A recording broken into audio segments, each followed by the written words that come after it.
It's 8 p.m. Hello and welcome to City Newsroom on City TV. I am Umaru, Sanda, Amadu. Tonight I'm here with Frema, Adunyame.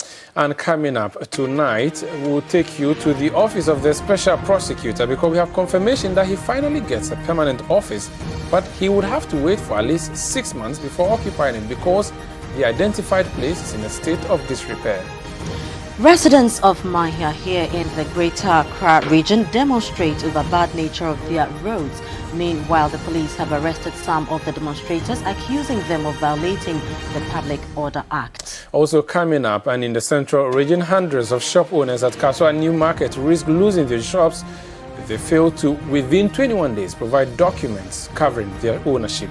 So, at long last, implementation of the controversial cargo tracking note started today, but a visit by City News to the Tema port reveals that the policy is yet to see full execution. And to the first story, and City News can confirm that the office of the Special Prosecutor will finally have its own working space. The building located at Ridge is, however, in a state of disrepair and will take 6 months to renovate before the Special Prosecutor can move in. City News' Caleb Kuda has visited the building and filed this report. This two-story building behind me is what has been proposed to house the Office of the Special Prosecutor. It's located not very far away from the proposed site for the National Cathedral and very close to the International Press Center.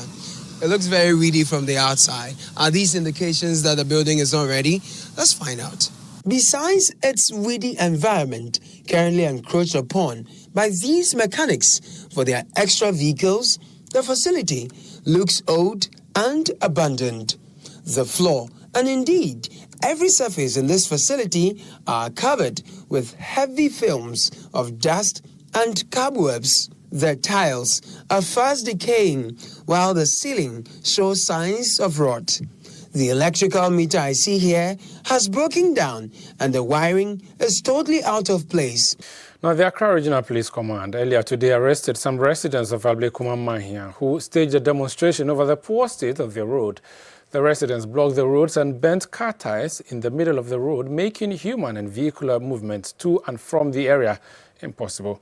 They also stopped personnel of the Ghana National Fire Service from dousing the fire from the burning tires. My colleague Philip Nilati was there. The demonstration started at about 5 a.m. Protesters blocked the road with ties. Scores of commuters made up of workers and residents were left stranded as commercial drivers refused to ply the deplorable roads, whilst the few available and willing to ply the route were unable to access the blocked roads. Structures along the Nyaho railway line at the airport residential area have been demolished today by the Ghana Railway Company Limited.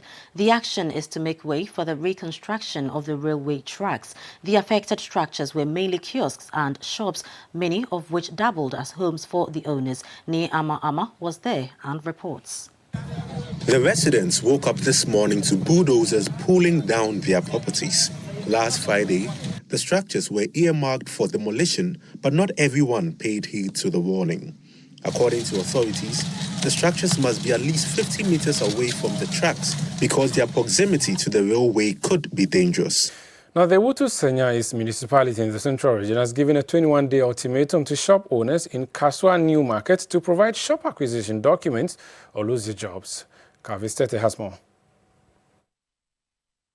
About a year ago, the Assembly began auditing the new market to determine those who had paid their commitment fees to the Sanda East municipality and those who were yet to complete payment. But a year on, only 20% of the shop owners have regularized their document. In an interview with City News, the municipal engineer for Sanda East municipality, Isaac Ofori, explained that when the 21-day ultimatum given to shop owners expires on October 19, over 200 shops in the Kasoa New Market will be demolished. Now, the Ghana Revenue Authority has today begun the implementation of the cargo tracking note (CTN) system, despite resistance from a section of the trading community.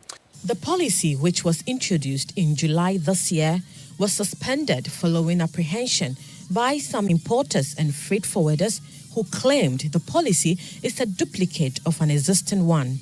About 3,000 importers, representing 5% of all importers in the country, are tagged to go through the system because their imports exceed 36 20-foot equivalent. The remaining 95% who import less will not go through the system. Per the policy, importers would now have to provide data on their cargo from the country of origin to the customs division of the GRA before their goods arrive in the country. The recent opposition to the policy is from a freight forwarder who has filed a case in court seeking an injunction on GRA from implementing the policy. But speaking at a news conference today, Commissioner General of the GRA, Emmanuel Kofi Inti, said the system will save the country millions of cedis. The CTS system provides the following benefits: reliable trade database, reliable and transparent data validation source, real-time trade data, opportunity for short turnaround time for clearance at the ports, and reduction in costs at the ports, since payment of demurrage fees will be a thing of the past. A trip to a zoo can be just as exciting for adults as it is for kids, and for as little as 10 Ghana cedis, one can gain access to Accra's only zoo. In the following feature, Ne Ama stumbles on the forgotten zoo that is the only one of its kind in the capital. Somewhere within the Achimota forest lies the Accra Zoo. It is easy to imagine queues of animal lovers waiting at the entrance, but the reality is far different. Perhaps the root of its unpopularity begins with the journey to the place. What seems like the middle of nowhere is actually a trip to Accra's only zoo. Today, the zoo has 150 animals of 30 species on exhibition. The zoo has not always been at this location. It was moved here in 2006 from the Independence Avenue to make way for the construction of the seat of government, the Jubilee House. Since then, the zoo has been struggling.